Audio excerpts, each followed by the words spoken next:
Bonjour à tous et bienvenue sur la chaîne. J'espère que vous allez tous très très bien. Donc dans cette vidéo, je vais vous présenter l'autre tarot de Tarot Studio, le Sacred Legacy Tarot Deck. Donc toujours pareil, une boîte en dur qui change vraiment des tube box qu'on appelle donc ces boîtes en carton souple qui tiennent pas du tout le coup. Ça dépend. Moi, en général, quand même, je dois avouer que toutes celles que j'ai, elles sont encore de façon correcte, mais j'y fais vraiment très, très attention, quoi. Et comme j'ai beaucoup de jeux, je les utilise pas, peut-être comme quelqu'un qui en aurait que 5 ou 6. Donc c'est le même principe. L'intérieur est simple, neutre, mais au moins, on a une boîte solide. Le gamebook est pareil que l'autre. Il n'y a pas trop... Il a l'air d'y avoir un peu plus d'indications. Page déjà. 1, 2, 3, 4, 5, 6, 7, 8, 9. Voilà, on a 9 pages. Donc, tout en anglais. Mais c'est des interprétations d'un rider. Donc, si vous connaissez le rider, il suffit d'appliquer l'interprétation du rider que vous connaissez. Ou alors vous utilisez donc un bouquin aussi pour les mineurs. Vous utilisez donc un bouquin en français que vous avez sur le rider, ça ira très très bien. Je vais voir s'il y a des tirages, j'ai pas l'impression. Non. Donc bon, les tirages, vous faites les tirages que vous connaissez. Hein. Donc la grandeur de la carte, toujours pareil, c'est des cartes assez grandes, plus larges et plus hautes qu'un grimoire. Le dos, c'est personnel, hein, ça passe ou ça casse, moi ça passe. Donc qui permet de faire des tirages envers endroit. La qualité des cartes est vraiment très bonne, encore meilleure que le Sibyl Tarot. Alors je ne sais pas si c'est parce qu'il est en couleur, ce tarot est plus épais que l'autre, étrangement. Mais pourtant au toucher, les arcanes, autant de l'un que de l'autre, semblent être autant placés. Je vais vous montrer l'épaisseur, vous allez voir.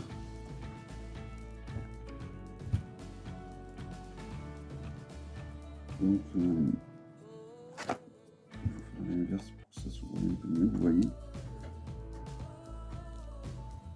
Si vous voyez, il y a en fait 9.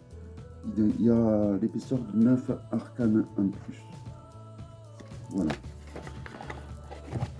Et pourtant, quand on les a dans les mains, l'une après l'autre, on ne sent pas la différence. Donc, comme quoi. Donc, c'est un peu le même principe que l'autre. Il y a, c'est des images pleines au niveau de l'arcane, mais il y a quand même un petit quart tout de tour qui, je trouve, embellit l'arcane. Et c'est toujours le même principe, c'est des œuvres d'art, tout simplement, il n'y a pas d'autre mot. Donc ils ont minutieusement choisi, donc certaines plus que d'autres. Après ça c'est chacun, comme je vous ai dit à l'autre vidéo, c'est les goûts de chacun. Moi je vais trouver à ce jeu que l'arcane sans nom est vraiment très bien réussi. D'autres trouveront que c'était plutôt à l'inverse. Voilà, c'est vraiment chacun qui... Toujours est-il que ça fait des jeux de tarot auto-édités à un prix plutôt correct. Il n'y a pas de frais de douane. Je crois qu'ils sont en Europe, c'est un pays de l'Est. Du moins, moi, j'ai pas payé de frais de douane, j'ai pas payé de TVA. Et j'en ai jamais payé quand j'ai commandé de chez eux, quoi. Parce que je sais pas si... parce que je dis tout le temps Russie, mais je crois qu'ils sont pas de Russie. Ils viennent vraiment d'un pays de l'Est, mais qui appartient à l'Europe. Hein.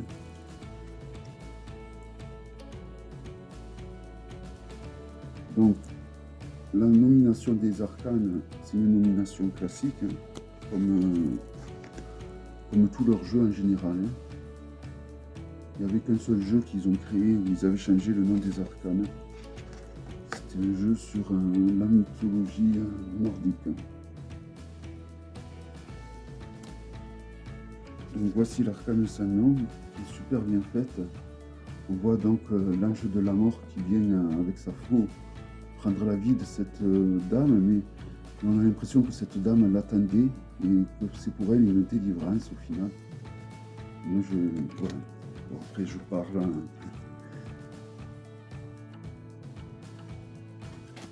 Alors, l'arcane du diable que j'aime pas spécialement, alors qu'en général, l'arcane du diable est une arcane que j'aime bien regarder. Là, pour le coup, il n'y a pas plus tant que ça. La Maison Dieu, qui me fait penser à la bibliothèque en Italie qui a brûlé à l'époque. Ou alors, je sais plus. J'ai un trou.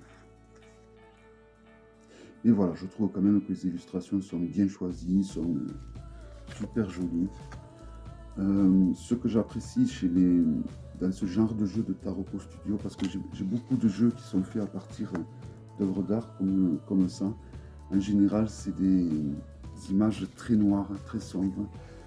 Et je trouve que les seuls jeux qui utilisent des œuvres d'art comme ça et qui sont clairs, du moins que j'ai eu dans mes mains, sont ceux de Taroko Studio et le Sweet Lady de Celia. Voilà, c'est vraiment deux jeux où les créateurs, vraiment, ils ont assuré parce qu'ils ont su embellir l'œuvre d'art. Parce que souvent, quand elles sont mises en version arcane, après, c'est souvent très sombre. C'est le cas pour le tarot des grands peintres. Bon, après, c'est aussi les peintures qui sont comme ça. Donc, pareil que l'autre, je trouve que les peintures ou les tableaux, ou du moins les œuvres d'art, ont été super bien choisies. Elles sont très évocatrices. C'est vraiment deux jeux qui me parlent énormément. Comme les deux autres que j'avais d'ailleurs, sur le même thème.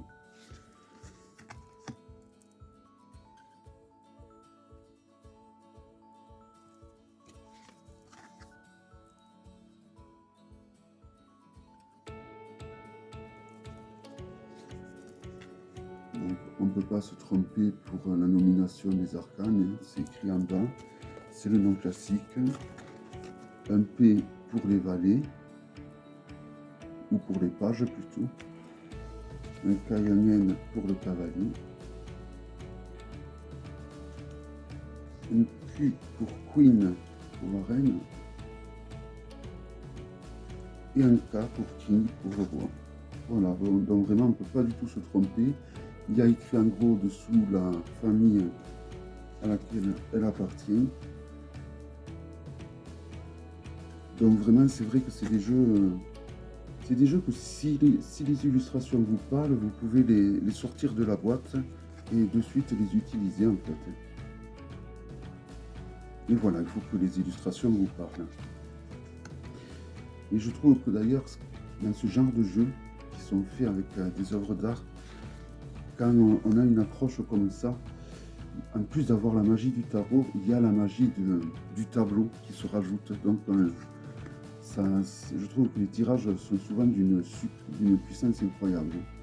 Car les tableaux, pareil, les tableaux, je veux dire, c'est pareil que le tarot, quoi. On peut s'y noyer dedans. Et donc, les tableaux, ça nous fait voyager, ça nous fait avancer, évoluer des fois. Et je trouve que de mélanger donc ces deux arts ensemble, que sont les peintures de tableaux ainsi que le tarot, c'est vraiment très puissant des fois. Évidemment, ce n'est que mon avis.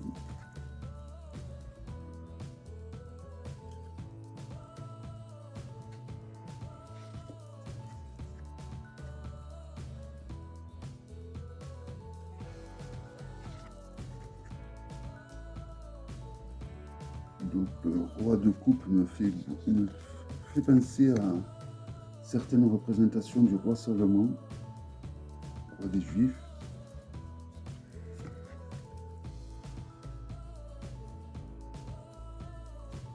Donc, les épées.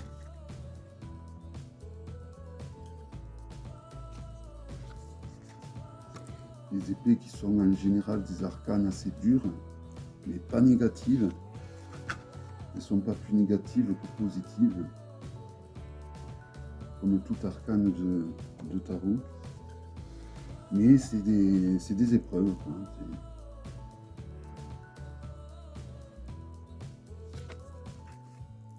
Alors c'est vrai que quand on présente des jeux, on ne peut pas s'empêcher un peu de dire ce qu'on pense des lames qu'on présente, parce que bon, ça serait un peu fade. Hein. Donc le 8.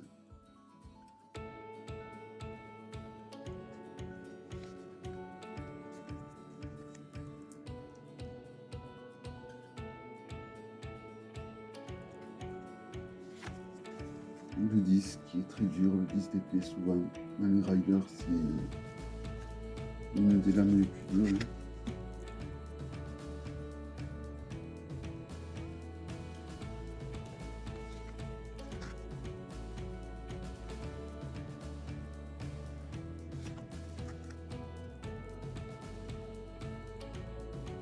Donc là, je trouve qu'au niveau des personnages de cour, au niveau du roi et des reines, ça me fait beaucoup penser à certains rois de France du Moyen-Âge. Les bateaux.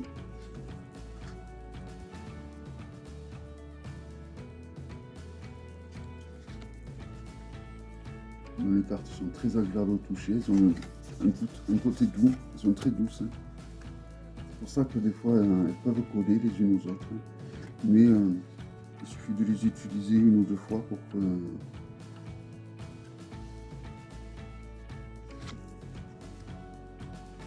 il faut que notre main s'adapte un peu, en fait, que notre façon de mélanger s'adapte à la texture des arcanes. Voilà, vraiment les illustrations sont magnifiques dans celui-là aussi. S'il me fallait choisir entre les deux, je ne sais pas du tout.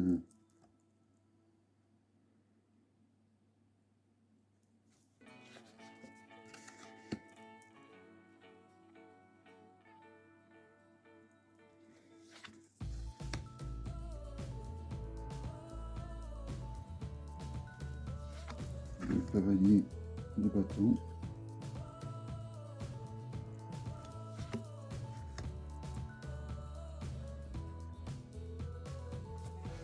La reine et le roi. Le roi, donc, il y a un petit côté, il me semble, le roi de France, du Moyen-Âge, je ne sais pas. Voilà, donc, le Sacred Legacy Tarot. Encore un chef-d'œuvre de Tarot Studio. Alors, si je devais choisir entre les deux, je crois que quand même j'ai un penchant pour celui-là. Bon, je ne sais pas vous, si vous avez vu les deux reviews de ces deux jeux, je serais bien curieux de savoir lequel des deux vous préférez. Moi, j'aime bien le noir et blanc, je dois vous. J'ai un petit penchant pour celui-là. Donc, celui-là me plaît beaucoup. Hein. Il me plaît énormément. Mais je crois que c'est mon second que j'ai en noir et blanc. Voilà. J'espère que ces vidéos vous auront plu. Je vous dis à très bientôt pour de prochaines vidéos. Bye bye.